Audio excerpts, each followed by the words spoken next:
Kristen, I'm going to bring you up. Hi. Hey, Kristen. How Hi, are can you? you hear me? Yes. Okay. So, I'm one of those people who follows her on social media to troll.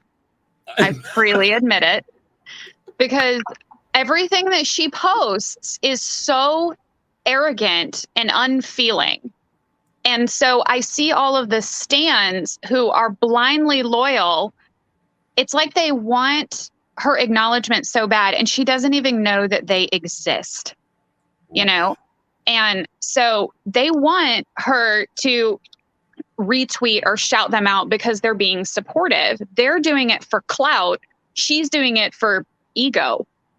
Wow. And You're it's right. just, so I go on her every time she tweets, like she just tweeted something about the hammer, and she said that she carried the hammer outside to get the pizza. Yeah. Because she didn't want to get cuts on her hand. And I responded to that, and I was like, you have blood on your hands. You have the blood of the victims on your hands because these people need that money in order to get life-saving medical procedures. So every day that she's spending their money on Gucci is another day that these people's lives are in jeopardy because they can't afford it, Yeah. and it's not just that, but my grandfather was killed in a plane crash. And so my family has been rocked by the aftermath of that for decades. So when I see the Lion Air crash victims and just how she completely lacks humanity and how she responds to it, I don't even care if she knew he was taking the money. I care about what she knows today, what she's done since.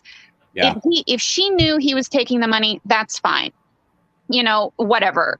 But today, what she's doing today, what she's known since the case became public in December, like she's had all this time, 9 months, and she continues to just show that she doesn't care about anyone but herself. The only thing she values is money.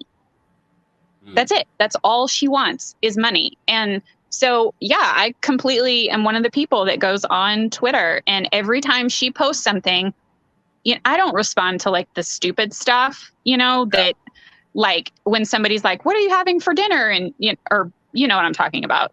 Yeah. But when she posts and it's just another passive aggressive dig, all I can hear in my head is the Rui Gomez family in the documentary wondering if that's their money that's paying for her private jet. That's all that comes up in my head. So all I can think is, it's like, Kempire, if you stole candy from a baby and gave it to me, I may not have stolen it, but if I ate it, I am now partially responsible, and both you and I owe that baby some freaking candy. Yeah. So her words now, all of her justifications, all of this, it's just so awful. And I don't understand how people don't see it. No. Or maybe it's just that they don't want to, and it's confirmation bias. I mean, you bring up a lot of really great points, Kristen, and you're right. You're right. Even if she knew back then, she knows a lot more now, and she hasn't made any sort of statement about the victims. But it's not just her too, because the cast knows. They know. They're able to see what we know. If we can see it, they can see it. So their excuse for staying silent is the show. And that's all well and good. But you know what? They could just as easily stand in solidarity with the victims and condemn what has happened to them without saying a word about Erika herself.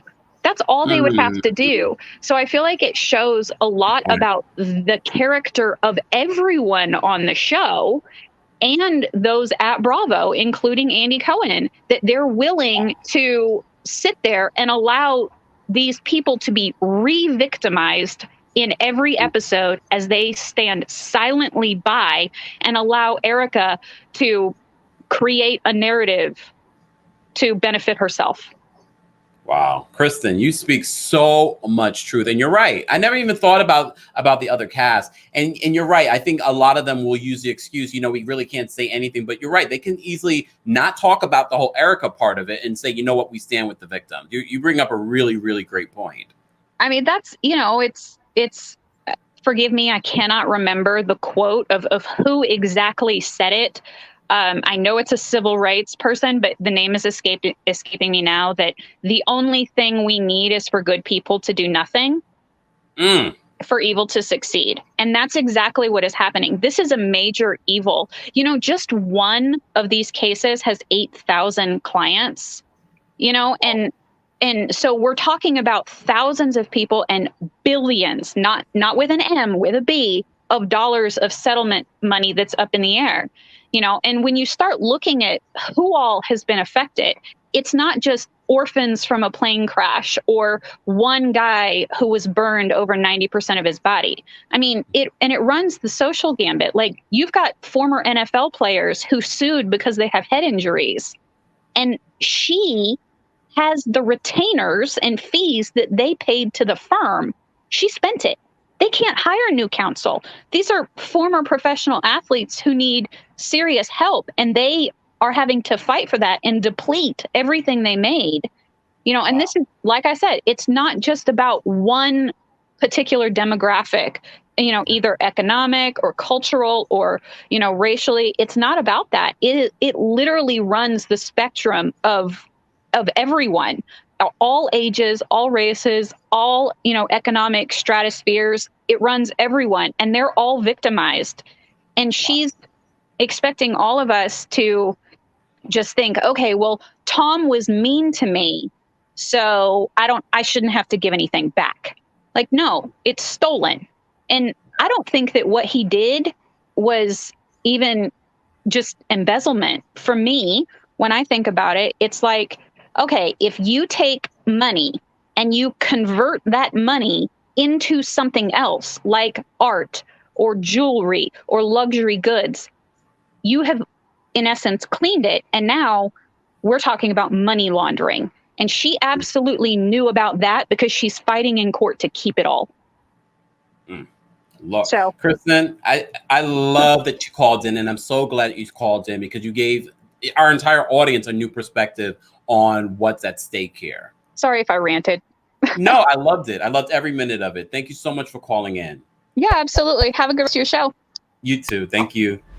Oh, wow. See, this is why I opened the call in part of the show, because you guys always give me a new perspective on this.